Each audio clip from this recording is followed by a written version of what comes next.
Hi hello வணக்கம் and welcome to Sprite வணக்கம். Good morning தமிழா. இந்த காலகட்டத்துக்கு ஏற்ற மாதிரியான ஒரு கதை வந்து இன்னைக்கு நான் சொல்லலாம் அப்படின்னு வந்து முடிவு பண்ணியிருக்கேன்.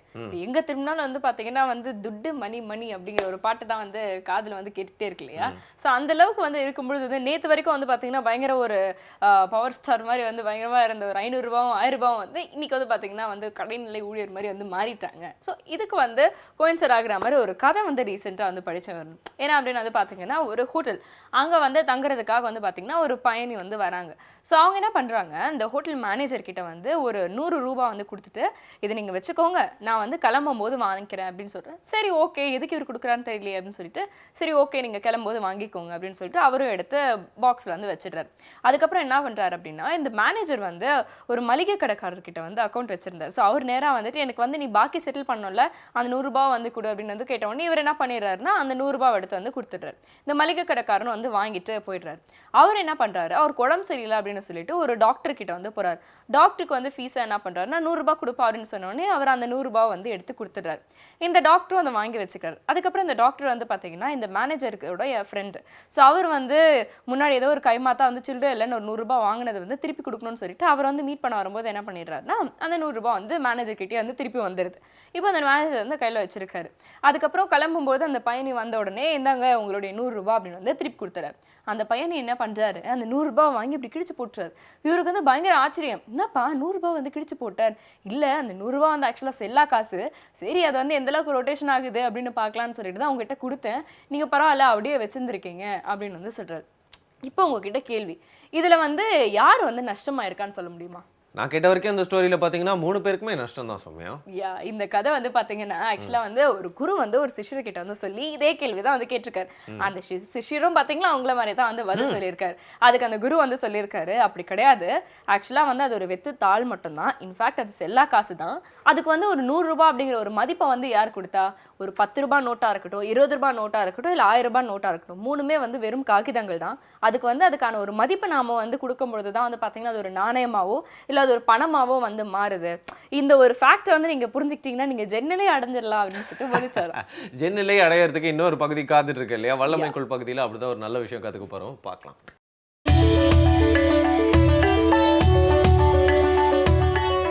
அனைவருக்கும் என் இனிய காலை வணக்கம். இன்னைக்கு நம்ம பார்க்க போற யோகா சக்கராசனம். உடம்ப சக்கரம் போல வளைக்கிறது, வீல் மாதிரி வளைக்கிறது. ரொம்ப முக்கியமான யோகா அது. ஆனால் இந்த யோகா பார்த்தீங்கன்னா சின்ன குழந்தைங்களாம் ரொம்ப ஈஸியாக செய்வாங்க. டிவியை பார்த்த உடனே இந்த யோகாவா, இது எனக்கு ரொம்ப ஈஸி, இதை நான் ஈஸியாக செய்வேன் அப்படின்னு சொல்லி செய்யக்கூடிய மாதிரி யோகா அது. அந்த வகையில் நம்ம இன்றைக்கி இந்த யோகாவை பார்க்கலாம் எப்படி செய்யறதுன்றது. மெதுவாக இந்த பக்கம் டர்ன் பண்ணுங்கள். 2 கால்களையும் நீட்டுங்க, படுங்க அப்படியே ஃபுல்லாக. 2 கைகளையும் பேக்கில் கொண்டு போங்க. 2 கால்களையும் மடக்குங்க. உங்களால் எந்த அளவுக்கு முடியுதோ அந்த அளவுக்கு ஃபுல்லாக மடக்கணும் உள்ள. இப்போ மெதுவாக உங்களுடைய பேக் போன், ஸ்பைனல் கார்டை நல்லா மேலே தூக்குங்க பார்க்கலாம்.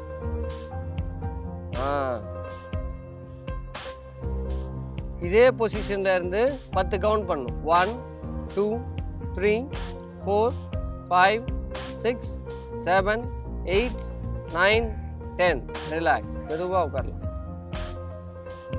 மறுபடியும் கால் நீட்டிக்குங்க. நல்லா டீப் ப்ரீத்திங் பண்ணுங்க.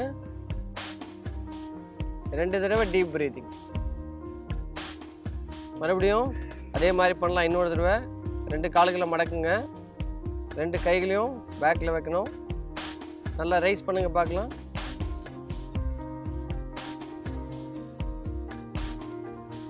ஸ்டே பண்ணுங்க அதே இதில். 1 2 3 4 5 6 7 8 9 10. ரிலாக்ஸ். நல்லா டீப் ப்ரீத்திங் பண்ணுங்க 2 தடவை. எழுந்து உட்கார்ந்துடணும். இன்னைக்கு நம்ம பார்த்த இந்த சக்கராசனம் ரொம்ப ஒரு ஈஸியாக செய்யக்கூடிய ஒரு யோகா.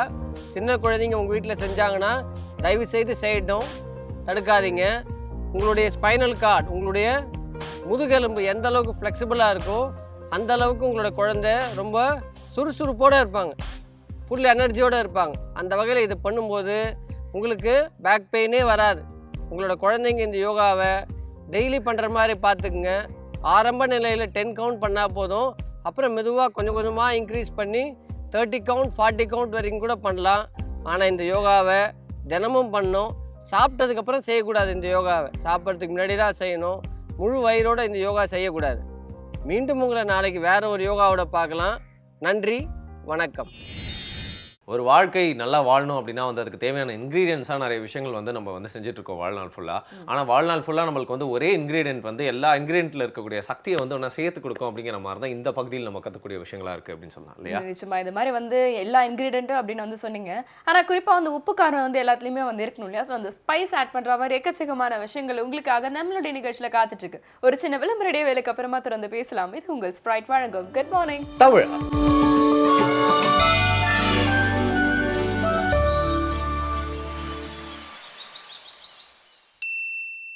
Welcome back. இது உங்கள் ஸ்ப்ரைட் வழங்கும் குட் மார்னிங் தமிழ். ஒவ்வொரு நாட்டு உணவுக்கும் வந்து பார்த்தீங்கன்னா பிரத்யேகமாக வந்து ஒரு சுவை இருக்கிறது வந்து நீங்கள் நோட்டீஸ் பண்ணியிருப்பீங்க. வரும் வந்து இட்டாலியன் ஃபுட்டுன்னு வச்சுக்கோங்களேன். அந்த ஆலிவ் ஆயில் அப்புறம் கார்லிக் ஆனியன் இந்த மூணுத்தோட ஃப்ளேவர் வந்து கண்டிப்பாக வந்து இருக்கும். இது வந்து சைனீஸ் அப்படின்னு வந்து போனீங்கன்னா அந்த ஒரு டக்குன்னு வந்து பயங்கர ஒரு ஸ்பைஸியாக இருக்கிற அந்த ஒரு சில்லி அந்த ஒரு ஸ்டிஞ்சி ஃப்ளேவர் அப்படின்னு வந்து சொல்லுவாங்க. அண்ட் சோயா சாஸ் இது மெயினாக வந்து இருக்கும்னு சொல்லலாம்.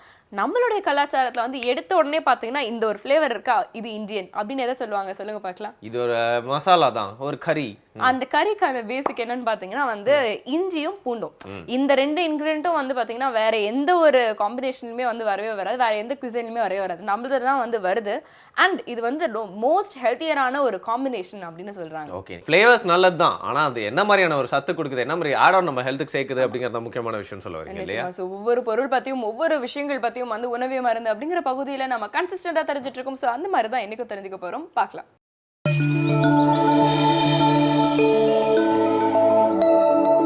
வணக்கம் நேயர்களே, உணவே மருந்து என்ற இந்த நிகழ்ச்சியில் நம்ம இன்றைக்கி அகத்தியை பற்றி பேச இருக்கிறோம். அகத்திக்கீரையா? நாங்கள் எல்லா கீரையும் உபயோகிப்போம் சார், இந்த அகத்திக்கீரை அவ்வளோவா நாங்கள் பயன்படுத்துறது இல்லையே அப்படின்னு நீங்கள் நினைச்சிங்கன்னா, நீங்கள் சொன்னீங்கன்னா கண்டிப்பாக நான் பேச போகிற இந்த செக்மெண்ட்டை நீங்கள் முழுமையாக பார்க்க வேண்டிய நிலையில் இருக்கிறீர்கள் என்பதை தெரிந்து கொள்ள வேண்டும். அகத்தி மிக மிக மிக அற்புதமான ஒரு கீரை. எல்லா கீரையும் இப்படி தானே சார் சொல்கிறாங்க, அகத்திக்கு மட்டும் என்ன அப்படி ஒரு சிறப்பு இருக்குது அப்படின்னு நீங்கள் கேட்கலாம். அகத்தி என்பதை பொறுத்த வரைக்கும் விஷ முறிவாக பயன்படுத்தலாம். இப்போ நம்ம இன்றைக்கி சாப்பிட்ற உணவு அப்படிங்கிறத பொறுத்த வரைக்கும் மருந்தாக இருந்தால் பரவாயில்ல, விருந்தாக இருந்தாலும் பரவாயில்ல.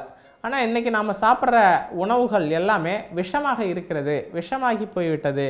நிறைய ரசாயன மருந்துகள், நிறைய பூச்சிக்கொல்லிகள், நிறைய பூஞ்சான கொல்லிகள், அது இல்லாமல் வேதி பொருட்கள் கலந்த காற்றில், நீரில், மழையில், இது எல்லாத்துலேயும் சேர்ந்து தான் நம்ம இன்றைக்கி எவ்வளோ விவசாயத்தையும் பண்ணுறோம் பண்ணக்கூடிய ஒரு கட்டாயத்தில் நம்ம தள்ளப்பட்டிருக்கிறோம்.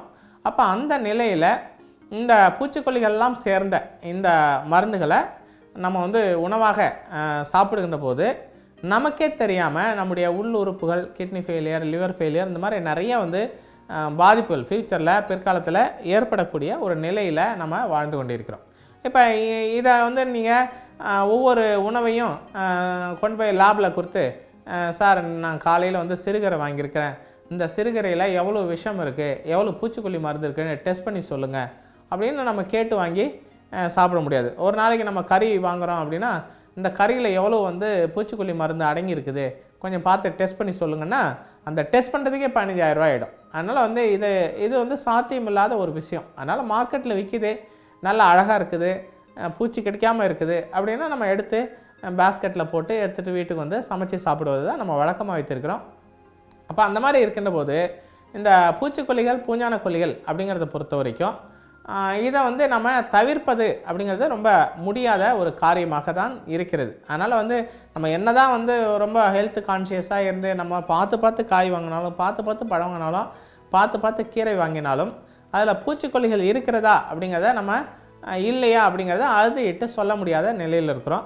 இப்போ அந்த மாதிரியான நிலையில் இருக்கக்கூடிய நாம் மாதத்திற்கு ஒரு முறையாவது, குறைந்தபட்சம் மாதத்திற்கு ஒரு முறையாவது இந்த அகத்திக்கீரையை நம்ம உணவாக எடுத்துக்கொள்வோமேயானால் நம்ம உடம்பில் இருக்கக்கூடிய அந்த விஷத்தெல்லாம் முறிக்கக்கூடிய, மருந்துகளை எல்லாம் முறிக்கக்கூடிய மருந்து முறிவு ஆற்றல் வாய்ந்ததாக இந்த அகத்திக்கீரை இருக்குது. நிறைய பேர் சொல்லுவாங்க, சித்தா மருந்து சாப்பிடும்போது அகத்திக்கீரைலாம் சாப்பிடாதீங்க, நல்லெண்ணெய் சாப்பிடாதீங்க அப்படின்னு. அது வந்து எல்லா மருந்துக்குமே பொதுவான ஒரு விஷயம் கிடையாது.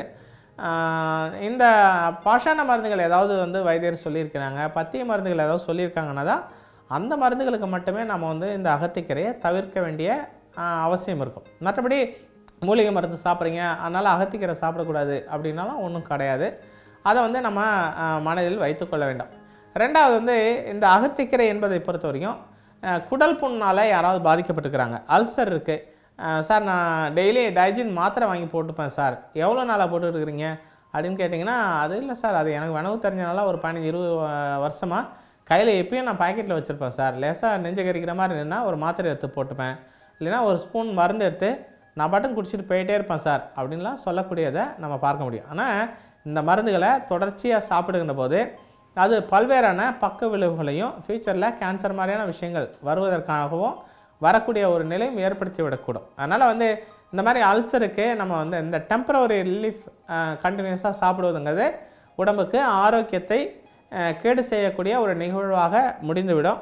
அதனால் அதற்கு என்ன பண்ணலாம், அதற்கு என்ன தீர்வு அப்படின்னு கேட்டிங்கன்னா ரொம்ப சிம்பிள். இதற்கு வந்து நீங்கள் தீர்வு காண்பது அப்படிங்கிறத பொறுத்த வரைக்கும் நல்லா குறிச்சிங்க, அகத்திக்கீரை எடுத்துக்கொள்ள வேண்டும்.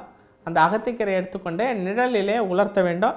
நல்லா உலர்ந்த பிறகு எடுத்து நல்லா பொடியாக அரைத்து கொண்டு அதை வந்து சல்லடையில் சலித்து நீங்கள் வச்சுக்கணும். வலிச்சிட்டு அதை வந்து ஒரு மாட்டினுடைய பால், ஒரு மாட்டினுடைய பசும்பால். சார் இது என்ன மாடெல்லாம் சொல்கிறீங்க அப்படின்னா, நம்ம வசதிக்கே நம்ம வாங்கி தான் ஆகணும். நீங்கள் வந்து பாக்கெட் பாலையோ கேன் பாலையோ நீங்கள் வாங்கினீங்கன்னா நான் சொன்ன பயன் வந்து உங்களுக்கு கிடைக்காது. அதனால் என்ன பண்ணணுன்னா, ஒரு மாட்டினுடைய இல்லைன்னா மாடு வாங்க, நாட்டு மாடு வாங்க, நாட்டு பசு வாங்கி அதுலேருந்து கறக்கப்படுகின்ற பாலை எடுத்து அந்த பாலில் ஒரு கிளாஸ் ஒரு 1/4 லிட்டர் பாலில் இதில் ஒரு ஸ்பூன் எடுத்து கலந்து காலை மாலை 2 வேளையும் குடிச்சிட்டே வரணும். இந்த மாதிரி எத்தனை நாளைக்கு குடிக்கணும் அப்படின்னா 48 நாள் சாப்பிட்டிங்கன்னா போதும். ரொம்ப நீங்கள் வந்து 20 வருஷம் இருக்குது சார் புண்ணு, 30 வருஷமாக இருக்குது சார் புண்ணுன்னா கூட நீங்கள் வருஷ கணக்கெல்லாம் எனக்கு சொல்ல வேண்டிய அவசியம் இல்லை.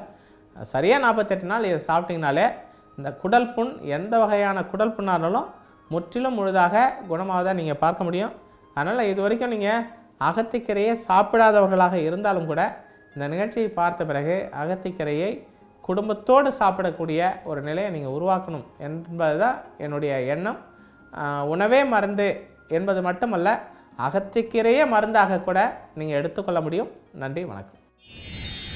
ஓகே, மருந்தகம் அப்படிங்கிறது வந்து பார்த்தீங்கன்னா நம்ம ஊரில் அதிகமாகிட்டது காரணம் வந்து மருந்து மாதிரி நம்ம உணவு பார்க்காததுனால தான் அப்படிங்கிற தினமும் இந்த பகுதியில் வந்து வலியுறுத்திட்டே இருக்காங்க அப்படின்னு சொல்லலாம் இல்லையா? நிச்சயமா, மருந்து மாதிரி வந்து உணவு அப்படின்னு வந்து சொல்றீங்க. மருந்தே உணவா வந்து மாறிட்டு இருக்கிறதும் வந்து நிறைய பேரால வந்து பார்க்க முடியுது, எக்ஸ்பீரியன்ஸ் பண்ண முடியுது. ஸோ அந்த மாதிரி இருக்கக்கூடாது அப்படிங்கிறதுக்காக உங்களுக்காக எக்கச்சக்கமான விஷயங்கள் வந்து நாங்கள் சொல்ல போறோம். பட் ஒரு சின்ன விளம்பர இடைவேளைக்கு அப்புறமா இது உங்கள் ஸ்ப்ரைட் வழங்கும் குட் மார்னிங் தமிழ்.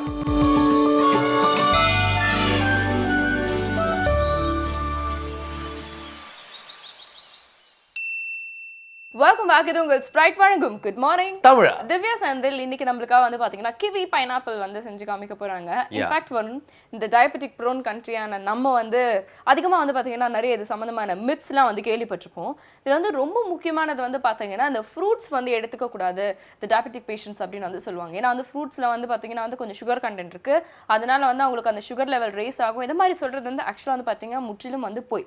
அதுவும் குறிப்பா பைனாப்பிள் வந்து சர்க்கரை வியாதி இருக்கிறவங்க வந்து எடுத்துக்க வேண்டிய ஒரு விஷயம். இதனால வந்து அந்த உடம்புல இருக்கிற அந்த சர்க்கரை கண்டென்ட் வந்து பாத்தீங்கன்னா ஸ்டேபிளா வந்து வச்சுக்குமா பைனாப்பிள். ஓகே, டயபெட்டிஸ் பேஷண்ட் மட்டும் இல்ல, இவங்க செஞ்சு முடிச்சோன்னா அதை யார் வேணா எடுத்துக்கலாம். ஸோ அந்த கிவி பைனாப்பிள் எப்படி இருக்கு அப்படிங்கிறத பார்க்கலாம்.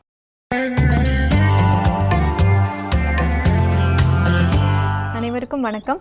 நம்மளோட டேஸ்டி டு ஹெல்த்தி பகுதியில் பார்த்திங்கன்னா ரொம்பவுமே வித்தியாசமான உடம்புக்கு வந்து ரொம்ப ஹெல்த்தியான ரெசிபிஸ் நிறைய பார்த்துட்ருக்கோம். அதே மாதிரி இன்றைக்கி நம்ம பார்க்க போகிறது வந்து குழந்தைகளுக்கு ரொம்ப பிடிச்சமான ஒரு மில்க் ஷேக் தான் பார்க்க போகிறோம். கிவி சாக்கோ மில்க் ஷேக் செய்ய தேவையான பொருட்கள் என்னென்னு பார்க்கலாம். கிவி, கொக்கோ பவுடர், மாதுளம்பழம், தேங்காய்பால், சப்ஜா விதைகள், தேன். இப்போ இந்த மில்க் ஷேக் எப்படி பண்ணுறதுன்ட்டு பார்க்கலாம்.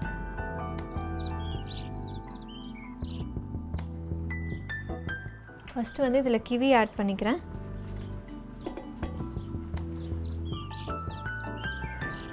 மாதுளை முத்துக்கள்,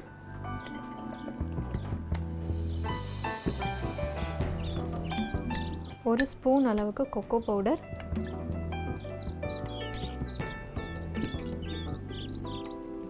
தேங்காய் பால், ஸ்வீட்னஸ்க்காக தேன் ஆட் பண்ணிக்கிறேன். இதை வந்து நல்லா அரைச்சிடலாம்.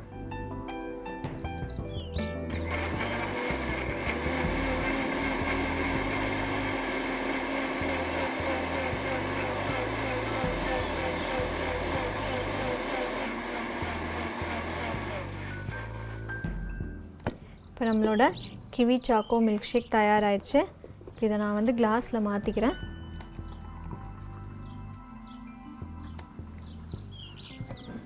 கடைசியாக இதில் வந்து 1 ஸ்பூன் வந்து சப்ஜா சீட்ஸ் ஆட் பண்ணுறேன்.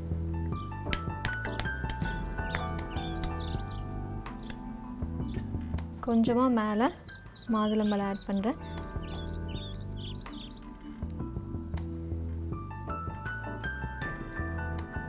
இப்போ நம்மளோட கிவி சாக்கோ மில்க் ஷேக் தயாராகிடுச்சு.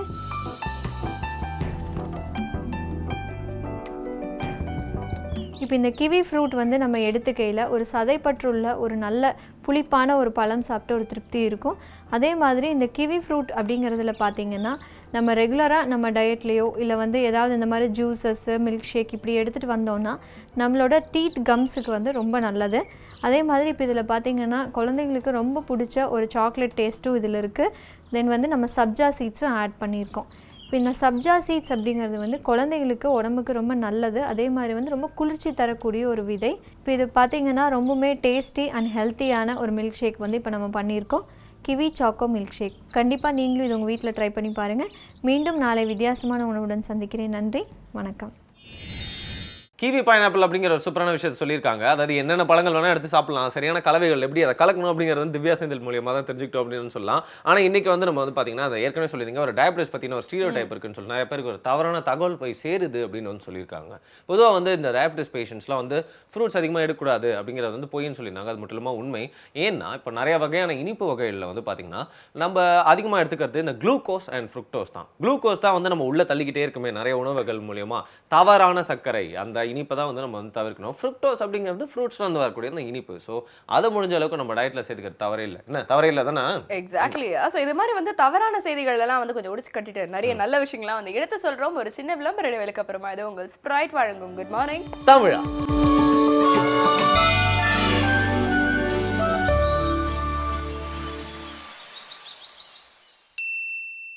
Welcome back. இது உங்கள் ஸ்ப்ரைட் வழங்கும் குட் மார்னிங் தமிழா.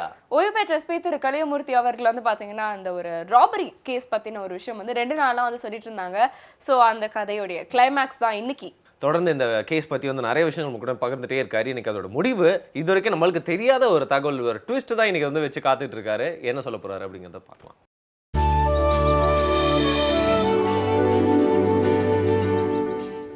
வணக்கம். நேற்றைய வழக்கை இன்று மீண்டும் தொடருவோம். சென்னையில் நடந்த ஒரு புலன் விசாரணையில் வழக்கு வேறு கோணத்தில் சென்றது என்று நேற்று கூறினேன். இப்படி விசாரிக்கும்போது இங்கே காணப்போன 3 கிலோ நகையும் அவன் வீட்டில் இருக்குது. ஒரே ஒரு செயினை மட்டும் எடுத்து விற்றுருக்கான். அது 10 பவுன் செயின். கோல்டு பிஸ்கட்லேருந்து எல்லாம் உள்ளே இருக்குது. சாதாரண வீடு. ஒரு பெரிய பையில் துணி பையில் போட்டு கட்டி வச்சுருக்கான். ரப்பர் பேண்டு போட்டு பெரிய ரப்பரை போட்டு சுற்றி கட்டி வச்சுருந்தான். அவனை அப்படியே பிடிச்சிட்டு வந்து என்னடா நடந்துச்சு அப்படின்னா, அவன் சொன்னதை கேட்டால் நீங்கள் அசந்துருவீங்க. இந்த பொண்ணுக்கும் எனக்கும் பழக்கம் சார். இவன் வீட்டுக்கு வந்து இவங்க அம்மா வந்து அந்த வீட்டில் வேலைக்கு இருக்கா. நான் திருடன் சார்.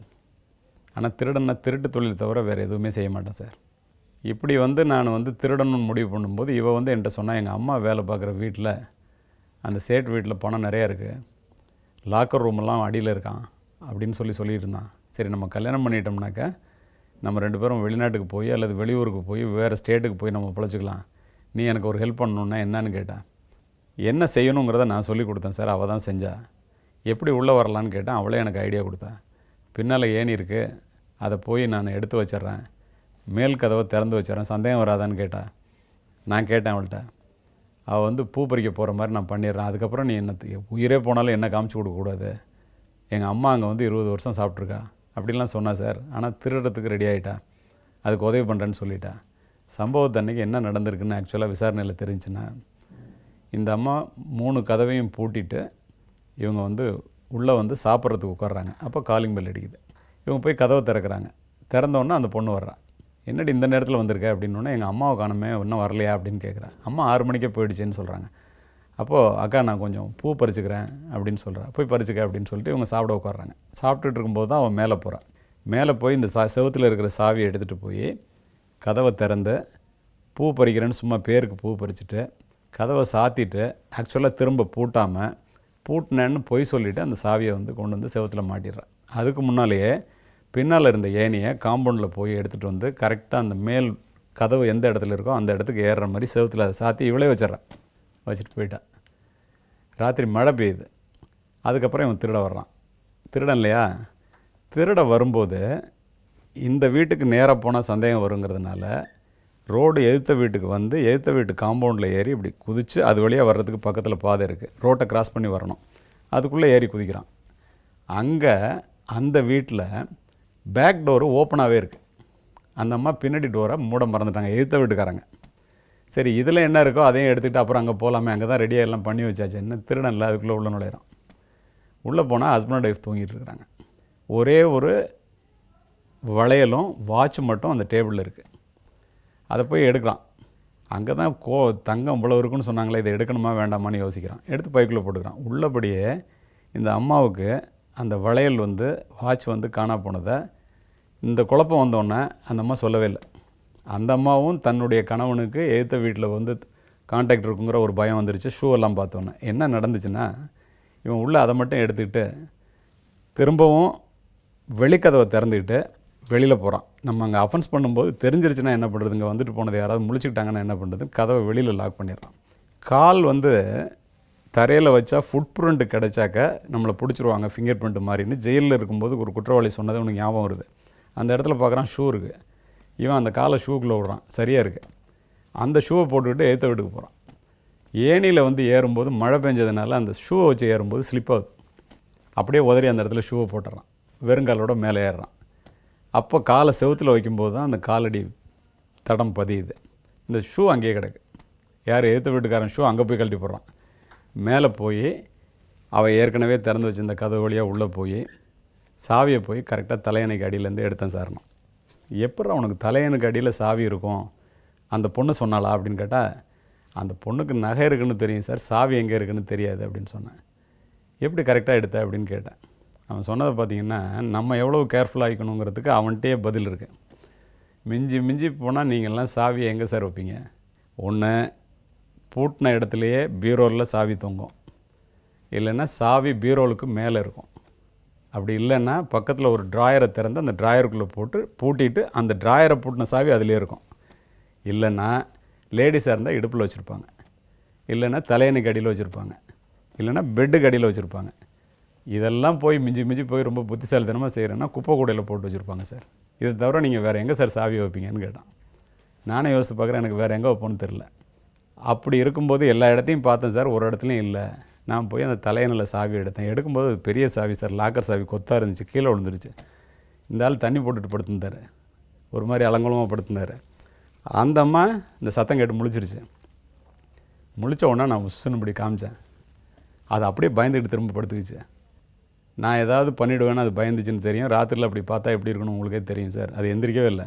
நான் சாவி எடுத்துகிட்டு போய், சாவி இருந்ததுனால எனக்கு நேரமே இல்லை சார், ரொம்ப நேரம் தேவையில்லை. லாக்கரை திறந்தேன், நகையை எடுத்தேன், படியில் திரும்ப ஏறினேன். எங்கே இருக்குன்னு எனக்கு முன்னாடியே தெரியும். திரும்ப கொள்ள கதவை திறந்துக்கிட்டு அது வழியாக நான் வெளியில் வந்துட்டேன் சார். இதுதான் சார் நடந்துச்சு அப்படின்னோடனே இவனே சொல்கிறான், அந்த எதிர்த்த வீட்டில் இருந்து ஷூ எடுத்துகிட்டு வந்து போட்டதெல்லாம். அப்புறம் இது எல்லாரையும் வச்சுக்கிட்டு அவன் சொல்கிறத நம்ம விசாரிக்கணும்னு சொல்லிட்டு எல்லாத்தையும் வர சொல்லி, எதிர்த்த வீட்டுக்காரன் அந்த வீட்டுக்காரன் எல்லாத்தையும் வர சொல்லி அஃபென்ஸ் எப்படி நடந்துச்சுங்கிறத நகையை ஒப்படைக்கும் போது சொன்னால், இந்தால அந்த சேட்டு தேம்பி தேம்பி எழுதிட்டார். இப்படி தேவையில்லாமல் என் ஒய்ஃபை நான் சந்தேகப்பட்டேனே சார், அவள் அட்டெம்ப்ட் டு கமிட் சூசைட் வரைக்கும் போயிட்டா சார், நான் ரொம்ப தப்பு பண்ணிட்டேன் சார் அப்படின்னு சொன்னதுக்கு பிறகு அப்புறம் நகையெல்லாம் வந்து கோர்ட் மூலமாக ஒப்படைச்சோம். இது எதுக்கு நான் சொல்கிறேன்னா, வேலைக்காரிகள் வச்சோம்னா வீட்டில் வேலைக்காரி நல்லவளாக இருந்தால் எல்லோரும் கெட்டவங்கன்னு நான் சொல்லலை. அந்த நல்லவங்களை அவங்கள மட்டும் நம்ம நம்பணும். அவங்க குடும்பத்தில் உள்ளவங்களாம் எப்படிப்பட்டவங்கன்னு தெரியாமல் வீட்டுக்குள்ளே விட்டு எல்லா ரகசியங்களும் தெரிகிற மாதிரி பண்ணக்கூடாது. வீட்டில் போய் பூ பறிக்கிற அளவுக்கு விட வேண்டிய அவசியம் இல்லை. ஒன்று, தெரியாதவங்கள உள்ள அலோவ் பண்ண வேண்டியதில்லை. ரெண்டாவது, சாவியை எங்கே வைக்கலாம் அப்படிங்கிறத இந்த மாதிரி இடங்களை தவிர வேறு எங்கேயும் நம்ம வைக்கலை அப்படிங்கிறது திருடர்களுக்கெல்லாம் நல்லா தெரியறதுனால நகையை வீட்டில் வைக்காமல் லாக்கரில் பேங்க்கில் வச்சுக்கிறது பெட்டர். அடுத்து தேவையில்லாமல் குடும்பத்தில் கணவன் மனைவியையோ மனைவி கணவனையோ சந்தேகப்பட்டால் ஒரு நம்பிக்கை இருந்தால் எந்த ஷூ எங்கே கிடந்தாலும் நமக்கு அதை பற்றி கவலை இல்லை, அது எப்படி வந்துச்சுன்னு விசாரிக்கணும், திருட்டு நடந்திருக்குங்கிற எண்ணம் தான் அந்த சேட்டுக்கு வந்திருக்கணுமே தவிர தன்னுடைய மனைவி மேலே அப்படி ஒரு சந்தேகம் வந்து இப்படி ஒரு பெரிய குழப்பம் வந்திருக்க வேண்டியதில்லை. இன்னும் கொஞ்சம் நாளான டைவர்ஸ்லேயும் முடிஞ்சிருக்கும். அது காப்பாற்றப்பட்டது. திருடன் எவ்வளவு புத்திசாலித்தனமாக திருடினாலும் அதை நிதானமாக விசாரித்தா நிச்சயமாக கண்டுபிடிக்க முடியும் அப்படிங்கிறதுக்கு இந்த வழக்கு ஒரு மிகப்பெரிய எடுத்துக்காட்டு. இந்த வழக்கை இதோடு முடிச்சுக்குவோம். நாளை வேறு வழக்கை பற்றி நம்ம விவாதிக்கலாம். நன்றி, வணக்கம். மீண்டும் நாளை சந்திப்போம். வாவ், இப்படிப்பட்ட ஒரு கேஸை வந்து பார்த்தீங்கன்னா தொடர்ந்து நம்மளுக்கு முக்கியமான பாயிண்ட்ஸை வச்சு ஒரு 3 நாளில் அழகாக நம்மளுக்கு தொகுத்து வழங்கியிருக்காரு நம்ம ஓய்வு பெற்ற எஸ்பி கலிமூர்த்தி அவர்கள். முற்றிலுமா அந்த கேஸை பற்றி கேட்குறப்போ வந்து பார்த்தீங்கன்னா ஒரு திருட்டு அப்படிங்கிற நடந்துச்சுன்னா உடனே ஒரு டிசைடே பண்ணிடக்கூடாது. இன்வெஸ்டிகேஷன் அப்படிங்கிறத வந்து ஒரு சாதாரண மனுஷங்களால் நம்மளால் வந்து அந்த ஒரு இடத்துல வந்து பார்க்க முடியாது. நம்மளுக்கு வந்து பொருள் போயிடுச்சு, இது மாதிரி ஆயிடுச்சு அப்படிங்கிற ஒரு பதட்டத்திலே இருப்போம். பட் ஒரு காவல்துறை அதிகாரிகள் அதை எப்படி வந்து டைசெக்ட் பண்ணி அந்த கேஸை சால்வ் பண்ணுறாங்க அப்படின்னு தெரிஞ்சுக்கிட்டோம். அண்ட் இப்போலாம் பார்த்தா என்னங்க ஒரு கொள்ளை அடிச்சிட்டாங்க அப்படின்னு சொல்லிட்டு ஒரு நியூஸ் பேப்பரில் எந்த செய்தி கூட அவ்வளவு பார்க்க முடியறது இல்ல. கவனிச்சீங்களா? நானும் வந்து கவனிச்சேன். சரி, எங்க போய் கொள்ளையடிப்பாங்க, எங்க கொள்ளையடிச்சாலும் செல்லா காசா தானே இருக்கும். ஆமா, திருடங்களா வந்து அவங்களே பேசி வச்சிருப்பாங்கன்னு நினைக்கிறேன் அவங்களோட சங்கத்துல. அதாவது இப்ப எல்லாருமே பழைய 500 ரூபாய் 1000 ரூபாய் தான் நிறைய வச்சிருப்பாங்க. வேணும்ட்டே நம்ம வரோம்னு தெரிஞ்சதை வெளிலலாம் வச்சிருப்பாங்க. அதை எடுத்துட்டு போய் நம்ம மாத்த வேண்டிய யாரும் கொஞ்ச நாள் நம்ம வந்து வெக்கேஷனுக்கு அப்புறம் வந்து திருட போலாம் அப்படின்னு சொல்லிட்டு டிசைட் பண்ணிருப்பாங்க. ஆமா, 50 நாள் வெக்கேஷன் அப்படின்னு போனா கூட வந்து போலாம். ஆனா 50 நாளுக்கு அப்புறம் நீங்க வந்து கேர்ஃபுல்லா இருக்கணும்பா அப்படிங்கிற ஒரு முக்கியமான சோஷியல் மெசேஜ் உங்களுக்காக நாங்க வந்து சொல்றோம். இதை தொடர்ந்து எக்கச்சக்கமான விஷயங்கள் உங்களுக்காக காத்துட்டு இருக்கு. ஒரு சின்ன விளம்பர இடைவேளைக்கு அப்புறமா திறந்து பேசலாம். இது உங்கள் ஸ்பிரைட் வழங்கும் குட் மார்னிங் தமிழ்.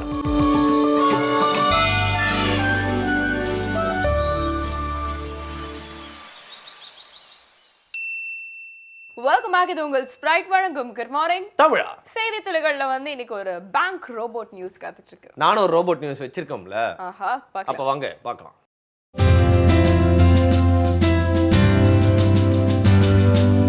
செய்தி துளிகள்ல வந்து எனக்கு ஏட்டிக்கு போட்டியா என்ன ரோபோட் நியூஸ் வச்சிருக்கீங்க? நீங்க ஏட்டிக்கு போட்டியா இல்ல, மனுஷனுக்கே ஏட்டிக்கு போட்டியா வந்துச்சு இந்த ரோபோட். இதுல அந்த ரூபிக் கியூப் பத்தி அப்பப்போ நம்ம வந்து பேசிப்போம், சால்வ் எல்லாம் பண்ண பார்ப்போம். அதுல பேட்டர்ன் ரைட்ஸ் எல்லாம் கிளைம் பண்றாங்க அப்பலாம் வந்து சொல்றாங்கல்ல. என்னடா ரூபிக் கியூப் இது, அவனா இதை வச்சு விளையாடிட்டு இருக்கீங்க அப்படின்னு சொல்லிட்டு ஒரு படத்துல வந்து பாத்தீங்கன்னா விவேக் வெயிட்ஸ் எல்லாம் லிஃப்ட் பண்றேன்னு தெர்மோகால் வச்சிருப்பாரு. அது ஒரு பாட்டி வந்து அப்படியே தூக்கி போட்டு போயிருவாங்க. அந்த மாதிரி அந்த ரூபிக் கியூப் எடுத்து அந்த ரோபோ வந்து பாத்தீங்கன்னா நம்ம எப்படி அதை வந்து சரி பண்ணலாம்னு நினைக்கிற அந்த செகண்ட்ஸ்ல வந்து டக் டக்னு ஃபினிஷ் பண்ணிட்டு போயிட்டே இருந்துச்சாங்க.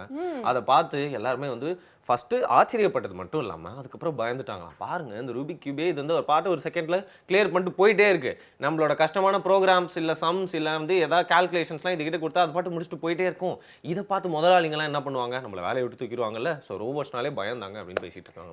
இதே மாதிரி ஒரு பயம் தான் இனிமே வந்து பேங்க்ல வேலை செய்யறவங்களுக்குலாம் வந்து வரப்போகுது. பொதுவாக வந்து பாத்தீங்கன்னா அந்த பேங்க்ல வந்து போயிட்டு வந்து என்ன கேள்வி கேட்டாலும் எப்படி வந்து இவங்களாம் பதில் சொல்றாங்க அப்படின்னு சொல்லிட்டு பப்ளிக் வந்து எப்பயும் ஒரு சின்ன ஒரு மனக்கசப்பு வந்து பேங்க் எம்ப்ளாயிஸ் மேலே வச்சிருக்காங்க அப்படிங்கறத நம்மளே வந்து எக்ஸ்பீரியன்ஸ் கூட வந்து பண்ணிருப்போம். அதனால இப்ப என்ன பண்ணிருக்காங்கன்னா சிட்டி யூனியன் பேங்க், கும்பகோணம்ல இருக்கிற சிட்டி யூனியன் பேங்க் வந்து பாத்தீங்கன்னா இந்தியாவிலேயே முதல் தடவை ஒரு பேங்க் ரோபோட்டை வந்து டிப்ளாய் பண்ணியிருக்காங்க. இதை தான் வந்து அவங்களோட அடுத்தடுத்த பிரான்ச்சஸ்லாம் வந்து செயல்படுத்த போறேன் அப்படின்னு வந்து சொல்லியிருக்காங்க. இந்த ரோபோட்டோட பேர் வந்து லக்ஷ்மி. ஸோ இந்த லக்ஷ்மி என்ன பண்ணுவாங்க அப்படின்னா அவங்க பேங்க்ல வந்து இருக்கிறதுனால பேங்க் சம்மந்தப்பட்டு நீங்க வந்து எப்படி வந்து ஒரு செக் வந்து ஃபில்அப் பண்ணணும், ஆர் வந்து பாத்தீங்கன்னா ஒரு சலான் எப்படி ஃபில்அப் பண்ணணும் அப்படின்னு சொல்லிட்டு நீங்க என்ன கேள்வி கேட்டாலும் கொஞ்சம் கூட முகம் சொல்லிக்காம உங்களுக்கு வந்து எல்லா பதிலும் ரொம்ப தெளிவா உங்களுக்கு புரிஞ்ச லாங்குவேஜ்ல வந்து எடுத்து சொல்லுமா. ஸோ இதுக்காக தான் வந்து அந்த இடத்துல வந்து பொருத்தி இருக்காங்க. இதே மாதிரி அடுத்தடுத்த பிரான்ச்சஸ் அண்ட் அடுத்தடுத்த பேங்க்ஸ் கூட இதை வந்து முயற்சி பண்ண போறாங்க. ஆமா, இங்க திவ்யா லட்சுமி, அங்க சரஸ்வதி லட்சுமி அப்படிங்கிற மாதிரி நிறைய லட்சுமி உருவாக்க போறாங்க போல இருக்கு. நல்ல பேங்க்ல எம்ப்ளாயிஸ்லாம் போயிட்டு ஒரு 1 மணி நேரம் 2 மணி நேரம் நல்லா லஞ்ச் பிரேக் எடுத்துட்டு வர வரைக்கும் லட்சுமியே வச்சு வேலை வாங்கிடுவாங்கன்னு நினைக்கிறேன். ஆனா லட்சுமி கையில முதல்ல மை வச்சுக்க போறது யாருன்னு தான் தெரியல இல்லையா? அதுதான் வந்து தெரியல இல்லையா? உங்களுடைய அடுத்த நியூஸ் என்ன? ஓகே, என்னோட அடுத்த நியூஸ் வந்து பாத்தீங்கன்னா இது வந்து ஒரு மாதிரி வேடான நியூஸ் தான். சரி, பட் இருந்தாலும் இந்த மாதிரிலாம் கூட உலகத்தில் நடக்குதுப்பா நீங்க தெரிஞ்சுக்கிறதுக்காக தான் நான் உங்களுக்கு சொல்றேன். ஜாரா அப்படிங்கிறவங்க வந்து பாத்தீங்கன்னா பெரிய டிசைனர் கம்பெனி. அவங்க வந்து இந்த ஃபேஷன் ஷோலெல்லாம் வந்து பாத்தீங்கன்னா நிறைய காஸ்டியூம்ஸ்லாம் வந்து சப்ளை பண்ணுவாங்க.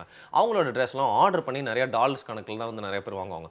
அப்படி ஒருத்தங்க ஆசையாக ஜாரா ட்ரெஸ்ஸஸ் வாங்கினப்போ என்ன ஆச்சு அப்படின்னு பார்த்தீங்கன்னா, என்னப்பா இது புதுசாக இருக்க டிசைன் அப்படின்னு பார்க்குறப்போ ஒரு டெட் ரேட் வந்து அவங்களோட காஸ்டியூமில் அப்படி தச்சு கொடுத்துருக்காங்களா அந்த ஜாரா கம்பெனி. இந்த மாதிரி விஷயம்லாம் பண்ணுறாங்களே அப்படின்னு சொல்லிட்டு அதை கன்ஃபார்ம் பண்ணி பார்த்தா நிஜமாவே டெட் ரேட் தானா. உடனே அதை படம் பிடிச்சி அதை எல்லாத்தையும் கொண்டு போயிட்டு ரிப்போர்ட்டர்ஸ் கிட்டலாம் கொடுத்து பாருங்கள் இவ்வளோ பெரிய பெரிய கம்பெனி இந்த மாதிரி விஷயங்கள்லாம் பண்ணிட்டு இருக்காங்க, எனக்கு வழக்கம் போல காசு வேணுங்க, நல்ல ஒரு செட்டில்மெண்ட்டை பண்ணுங்க அப்படின்னு சொல்லிட்டு இப்போ அவங்க கேஸ் போட்டிருக்காங்க. மன உளைச்சல் ஆயிட்டுன்னு கேஸ் மன உளைச்சல் ஆயிட்டு இந்த டெட் ரேட்டை பார்த்து அப்படின்னு சொல்லிட்டு. எனவே அது கரெக்ட் தானே, குவாலிட்டி அப்படிங்கிறதுல என்னைக்குமே வந்து காம்ப்ரமைஸ் வந்து பண்ணக்கூடாது. அதே மாதிரி வந்து பாத்தீங்கன்னா எப்பயுமே வந்து ஒரு பெரிய ஒரு கம்பெனி ஆகட்டும், ஒரு பெரிய ஒரு விஷயத்தை வந்து இன்வெஸ்ட் பண்றதாகட்டும், இல்ல ஒரு பெரிய ஒரு பிளானை எக்ஸிக்யூட் பண்றதாகட்டும், ரொம்ப கேர்ஃபுல்லா வந்து இருக்கணும். எவ்வளோ கேர்ஃபுல்லா இருக்கணும் அப்படிங்கிறதுக்கு வந்து பாத்தீங்கன்னா ரீசெண்டா நம்மளுடைய நாட்டில் நடந்த இந்த 500 ரூபாய் 1000 ரூபாய் வந்து மாத்த போறோம் அப்படிங்கிற அந்த நியூஸ் பயங்கரமா வந்து பாத்தீங்கன்னா எல்லா செக்டார்லயும் வந்து வேற வேற விதமான கமெண்ட்ஸ், ஒரு சதவீதம் பாத்தீங்கன்னா வந்து அப்ரிசியேஷன், ஒரு சதவீதம் வந்து பாத்தீங்கன்னா என்னப்பா இது அப்படிங்கிற மாதிரிலாம் வந்து பேசிட்டு இருக்காங்க. அப்படின்னாலும் ஓரளவுக்கு எல்லாருமே வந்து அக்செப்ட் பண்ணிக்கிறாங்க. பட் யார் இந்த ஐடியாவை நம்ம மோடிஜிக்கு வந்து கொடுத்துருப்பாங்க அப்படின்னு வந்து எல்லாரும் யோசிக்கும் பொழுது மிஸ்டர் அனில் போக்கில் அப்படிங்கிறவர் தான் இந்த ஐடியாவுக்கு பின்னாடி இருக்கிற நபர். இவர் வந்து ஒரு architect and also chartered accountant, ஒரு சிஏ.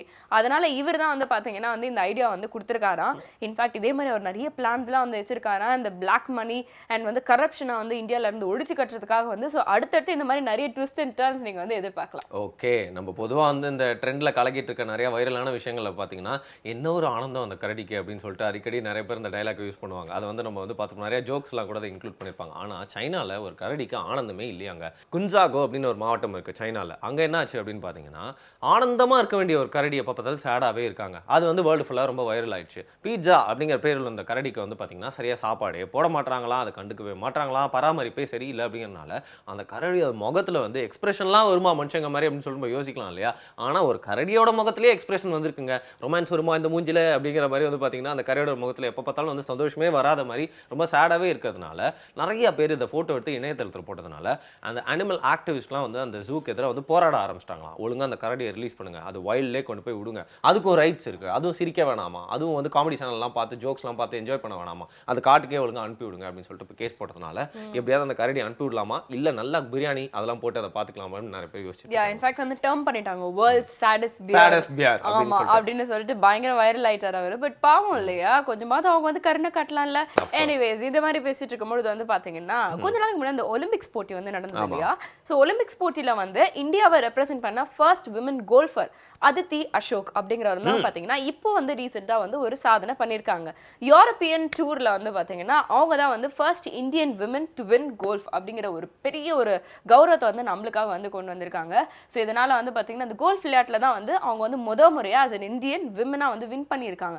இதனால அவங்களுக்கு அங்க வந்து ஒரு பெரிய ப்ரெஸ்டீஜியஸ் அவார்ட்லாம் வந்து காத்துட்டு இருக்கு அப்படிங்கிற மாதிரி வந்து சொல்றாங்க. இதே மாதிரி வந்து பாத்தீங்கன்னா வந்து லைனா வந்து விமனே இந்த ஸ்போர்ட்ஸ் ஃபீல்ட்ல வந்து வின் பண்ணிட்டு இருக்காங்களே, ஒரு நல்ல மாற்றம் நடந்துட்டு இருக்கே இந்தியால இருந்து அப்படிங்கிற மாதிரி நிறைய பேர் வந்து பயங்கரமா லைக்ஸ் கொடுத்துட்டு இருக்காங்க. நைஸ் பாராட்டுகள் அவர்களுக்கு. ஆனால் நம்ம ஊரில் வந்து பார்த்தீங்கன்னா இந்த மழை காலத்தில் பைக் ஓட்டிட்டு போனோம்னா நம்மளே அந்த கோல்ஃப் பால் மாதிரி தான் ஒரு ஓட்டைக்குள்ளேயும் உள்ள போகிற மாதிரி ஒரு ஃபீலிங் இருக்குது அப்படின்னு சொல்லலாம். ஸோ கொஞ்சம் பார்த்து போங்கப்பா, எல்லாருமே பத்திரமா இருங்க. பட் அதுக்கு முன்னாடி ஒரு தாட் வந்துட்டு இருக்கு, அதை மறக்காம பார்த்துட்டு போங்க. திருப்பி நாளை காலை வந்து உங்களை சந்திக்கிறோம். அதுக்கு வரைக்கும் பாய் சொல்லிட்டு எஸ்கேப் ஆகுது உங்களோட பெஸ்ட் ஃப்ரெண்ட்ஸான Soumya and Varun. Good morning Tamizha.